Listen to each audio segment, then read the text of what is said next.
Today I will show you a comedy, fantasy, horror film from 2014, titled Life After Beth. Spoilers ahead. Watch out and take care. Beth really likes hikes, so she goes on one herself. In the next scene, we see her boyfriend Zach, buying napkins for her funeral because she got bit by a venomous snake and died on her hike. He and his parents arrive at the Slocum household for the wake, where they are greeted by Beth's dad, Maury.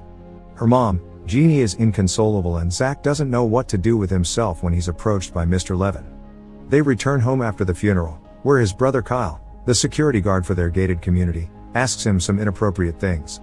In the following days, Zach's mental health declines as he mourns for Beth, culminating with him going to the Slocums, just as their housekeeper Pearline gets out of there.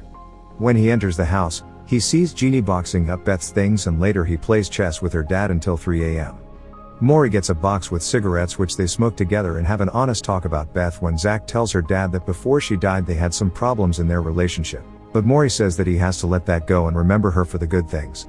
Beth's parents are really nice to him, and her mom gives him Beth's scarf before he leaves. Zach comes back the next day, but he doesn't find the Slocums at home, and when he returns home, his family thinks that he's acting strange and that he should see a neurologist. The day after, Zach goes to see Beth's parents again. He can hear music and talking inside, but no one answers the door for him, so he decides to check out the house. When he gets to the back of the house, he sees Beth inside and he freaks out, calling for her and banging on every window and eventually the front door. Kyle suddenly arrives at the house and tells him that he shouldn't be there, disturbing their peace, so he escorts his brother in his car out of the property. Zach comes back to the Slocums that night, sneaking to the house and breaking in, only to run into Maury, who tells him to leave, blocking his way in. He thinks that Beth isn't dead and that it was all some kind of game being played on him. Zach pushes Maury away and finds Jeannie trying to put Beth in the closet. They all begin to argue and no one can explain it to Zach without letting Beth know that she died, so the parents act like nothing has happened while Zach thinks that she faked her death. Beth is confused and has trouble remembering what has happened even before she died, while Zach gets angry and leaves. When he comes home, he tells his parents that Beth's death was a big hoax, so the next day his mom takes him to get a test in a hospital. After a while, Zach visits Beth's grave only to find a massive dugout hole in it. He goes back to Beth's and asks Maury about it, so he finally tells Zach that she died and returned from the dead, but that he doesn't care why because he has his daughter back. Zach still has a problem believing that it's not a grift and that Beth just dug herself out of the grave and came back home like a zombie, when Jeannie joins them and says that it's a miracle and she's resurrected like in the Old Testament. Beth joins them too and kisses Zach like everything is normal, then drags him up to the attic, even though he's reluctant to go up with her. When they get there, Zach and Beth have an awkward conversation with him scared as heck, and Beth is confused as to why everyone is acting strange around her. Beth doesn't remember anything, not even hiking alone or breaking up with Zach. She believes that she has a test the next day and is really worried about it. Zach makes her upset with his questions, so he calms her down by telling her that she's the only person he can think about. They tell each other that they love each other and decide to leave the house so they can make love away from her parents. Beth's parents wait for them downstairs and don't like the idea of the two of them going outside in broad daylight, so they suggest they go out at night and spend the day with them instead. However, when night comes, the parents still don't like them going outside of the house and make them stay there to swim in their pool. Later, Beth waits for Zach at the pool, telling him she's worried about the test, so he sits down next to her and sees the bite wound on her thigh. He asks her if she wants to eat him, but Beth misunderstands and tells him not with her parents around. She instantly forgets what she was talking about, then jumps into the pool. The next day, Zach talks to her on the phone in a lovey-dovey way, then he goes to talk to Kyle, who's cleaning his gun. He apologizes to his brother and tells him that Beth is alive, but Kyle still doesn't believe him. Zach goes to the kitchen, where his parents are having breakfast, happy that he's looking better, but suspicious about his behavior. When he leaves the house to go back to Beth's, Zach has a weird encounter with their old mailman, who he hasn't seen in a while. At the Slocums, Beth's behavior is getting increasingly weird, and Zach tells Maury that they should tell Beth that she died. However, her father doesn't think that they should do it because she'll just get confused and upset. Maury makes Zach promise not to say anything if he still wants to see Beth, so he agrees. Beth wants to go for a hike with Zach, and even though Maury doesn't think it's a good idea, he still lets the kids leave. In the car, Beth starts touching Zach, so they stop at a playground and make love on the sand in broad daylight. They lie in the sun, so when they come back to her home, her parents notice a huge burn on her cheek and freak out about it. Maury scolds them and says that it's the final time they go out, while Jeannie tries calming the situation, saying they'll just put some makeup on it, making the dad angry because she's not on his side. Zach returns to the conversation about telling her, and Beth scares them for a second when she says that she knows, only she's talking about her test. They act like that's the reason they've argued, and Zach leaves. Maury confronts Zach again before he goes and tells him that he can't come back anymore. Nevertheless, Zach comes back that night and sneaks to the house, getting Beth out of the house secretly. She falls from the roof, but she's fine. Then Zach takes Beth to the beach, where he has a surprise for her. Zach plays a song he wrote for Beth with the lyrics saying what actually happened to her. She doesn't like the music, so she begins to yell at him and freaking out. Beth asks him what he's doing to her and rips apart the entire lifeguard tower. Zach can't calm her down as Beth gets progressively more confused, feeling really strange and sick, while the tower begins to flame behind her.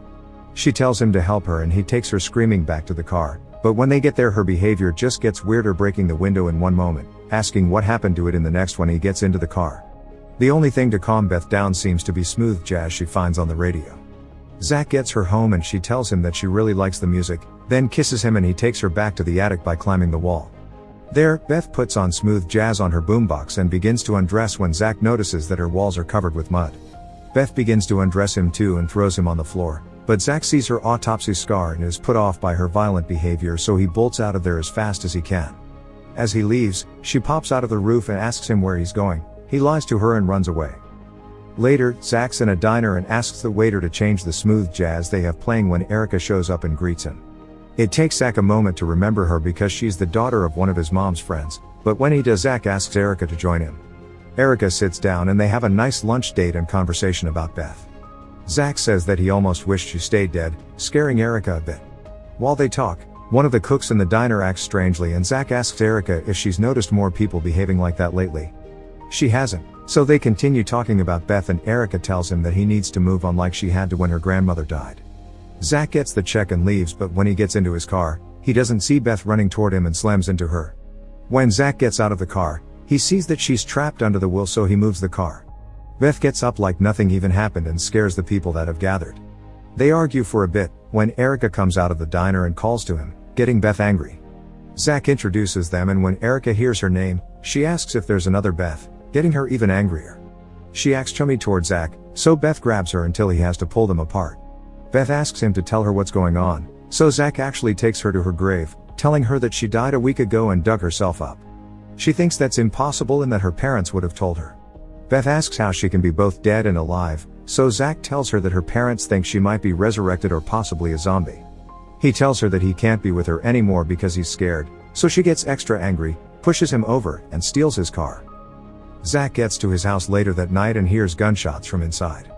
He walks in, to Kyle freaking out and pointing a gun at their dead grandfather, who has also returned. His parents try to calm him, but he keeps pointing the gun around, confused and scared. Zach tells them that all of it is real, but that he's not one of them. The grandpa wants to go to the attic and Zach tells them to let him go because they love attics as Beth does. His parents and brother are losing it when the doorbell rings and two other returnees walk inside, possibly the previous owners of the house. Zach tells them that they need to get out of there and Kyle shoots one of the returnees, with no impact on his well-being. Police sirens can be heard outside as his family watches a return newscaster on the TV and his dad comments that they finally stopped the emergency broadcast. Maury calls Zach and tells him that he's waiting for him outside and before he leaves the power goes out. He tells Zach to get in the car because he needs him to tell Beth that she isn't dead and that it's his fault for everything that's happening for breaking his promise. Zach thinks that Pearline can fix everything because she's from Haiti, where they make zombies, and makes Maury give him her address, but not before he talks to Beth. Maury gets them to the house, where Zach sees his crashed car and as soon as they walk in, Beth shows up and walks through the window hunting someone down outside and eating them like a proper zombie. Jeannie runs in when Beth comes back as well and they ask her what she did. Beth's senses have deteriorated significantly since last Zach had seen her, but Maury still wants him to tell her that they'll be together forever. Zach asked Maury for Pearline's address, but Jeannie gets it for him, so Zach runs back out and gets in his car. Beth follows him out and gets in the car with him when he drives off. They argue about the guy she ate and she asks him what he expected since she is a zombie and zombies eat guys, then turns on the radio to play smooth jazz. When they arrive at Pearline's, he leaves her in the car and goes to talk to the Haitian woman. Unfortunately, she's not there anymore as her cousin tells Zach. Her cousin can't believe that Zach thinks she had anything to do with the zombies, just because she's Haitian, and tells him that she quit her job with the Slocums because Maury made an advance on her. Before he returns to the car he runs into another zombie and Maury arrives to get Beth. He knocks Zach out with his shotgun and takes Beth back home. The following morning, Zach wakes up with a zombie standing over him, gets in the car, and returns to his home. There he discovers a pile of burned bodies and thinks that it's his parents and brother. Zach quickly packs a bag and leaves the house, then goes to a store when he hears shooting outside. He gets all the canned food he can find, then drives back to Beth's house to get her. Zach finds Maury's car splattered in blood and the house a complete mess. He follows Jeannie's voice to the kitchen where she feeds a restrained Beth part of her hand and tells Zach that Beth ate Maury. Zach dresses her wound and tells her that everything is going to be okay. Left alone with Beth, they argue a bit, but Zach makes her understand that he does want to be with her and says that they should just go on a hike together. Beth asks him if he's afraid of her and he says that she's all he has but tells her not to eat him.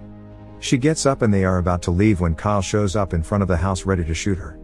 Zach stops him and asks about the burned bodies, but tells him that his parents are alive and at the Levins. Kyle apologizes for not believing him about Beth and says that he's a part of the resistance against the zombies now when Beth freed herself, prompting him to want to shoot her again. Zach convinces Kyle to let him take her for a hike, so his brother gives him the gun and tells him to shoot her in the head and end her suffering, then meet him at the Levins by 1600.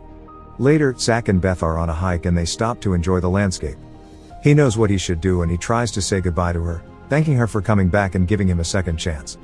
Zach takes the gun out and tells her that he'll always love her, and when she says it back and turns back around, he shoots her in the head.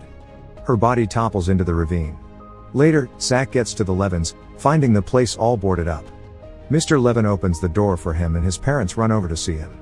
They show him that Erica is alive, traumatized, but okay. Zach tells Kyle that he killed zombie Beth, then he tells everyone that they need to get to safety. Suddenly, the power comes back on and the news reports say that everything has come back to normal. After a while, Zach says goodbye to Beth and Maury at their graves, then gets into the car with his parents and Erica. He asks her out on a date and Erica accepts Zach's advances. They drive out of the graveyard smiling. Make sure to subscribe and turn on notifications so you can watch more videos like this.